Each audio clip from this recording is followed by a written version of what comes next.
Today I want to talk about something that's been chapping my ass for a little bit now. And it's all these people saying that Donald Trump got elected because of the racists. Donald Trump did not get elected because of the racists. He got elected in spite of the racist. I refuse to believe that, half this country, the 60 million people that voted for Donald Trump, are racist. That's just a ridiculous notion. Sure, a small percentage of them are racist, but it's not a huge percentage.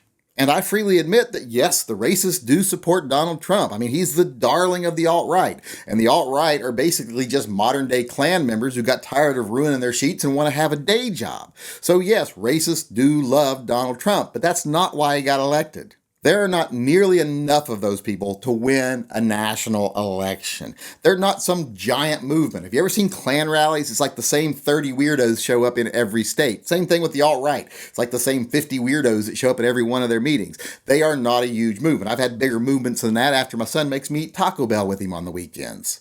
Saying Donald Trump only won because of the racist votes would be like saying that if Hillary Clinton had won by a small margin, she only won because of the lesbian feminazis. Because let's face it, all the lesbian feminazis would have voted for Hillary Clinton, so if she won by a tiny margin, you might be able to make the case that that's the only reason she won. But you'd have to ignore all the other people that voted for her. And that's the same thing with Donald Trump. To make the case that Donald Trump won because of the racist, you have to ignore the other 59 million people that voted for him. These people aren't racist. They're good, hardworking Americans, and they really get tired of being called racist every time someone on the left doesn't agree with them. We, as members of the Second Amendment community, we know what it's like to be called racist all the time for no reason. And yes, some of us are racist, but it's getting old that that's the go-to anytime that anyone disagrees with us. Donald Trump won because he was a populist. He's not a Democrat. He's not a Republican. He beat out all the Republican candidates to be the nominee. He was something different, and a lot of people in this country wanted to vote for something different because they were sick of our government and the way it's been running.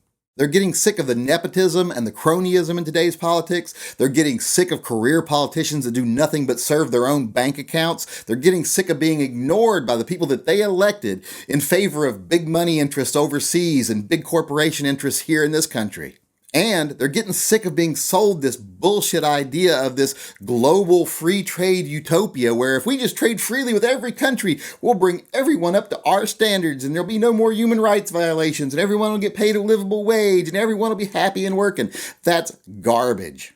There's never been a free trade policy that's done anything other than result in losing American jobs, consolidating American wealth into the hands of a few people, destroying the middle class, leaving workers behind in the mud. When you trade freely with countries like China, you don't bring them up to our standards, you lower our country to theirs. That's just the way it works. The working class people in this country, they realize this stuff. They started noticing this stuff. They're sick of it. The people in Britain were sick of the same thing. That's why they had Brexit. That's why they left the European Union. And another reason they left the European Union is another thing that we're getting sick of in this country. And that is our political leaders pretending that we're not at war with this fascist political system masquerading as a religion in the Middle East. We are. They have declared war on us. Pretending that it isn't happening isn't helping anybody. Now, I know a lot of the anti-Trump people in this country have already accepted the idea that they're not going to be able to sell the notion that 60 million Americans were racist. So what they've started saying now is, well, if you voted for Trump, the majority of you might not be racist, but that means you're okay with the racist since you voted for him, even though they support him. And that's garbage. This whole notion that you're guilty by association just because you support someone that a racist supports, that's nonsense. You know who's a big supporter of the First Amendment? The Westboro Baptist Church. They're huge supporters of the First Amendment. I'm also a huge supporter of the First Amendment. That does not mean I am a supporter of the Westboro Baptist Church. If the Westboro Baptist Church has a rally tomorrow for the First Amendment or even the Second Amendment, I'm not going because I don't want to be associated with them. I might support the same ideas they support, but I don't support them. I don't want to be associated with them. And just supporting the First Amendment doesn't make me support them in any way. I can support the First Amendment, the Second Amendment, whatever, and just accept that they, the Westboro Baptist Church, are just a malignant, disgusting consequence of a free society.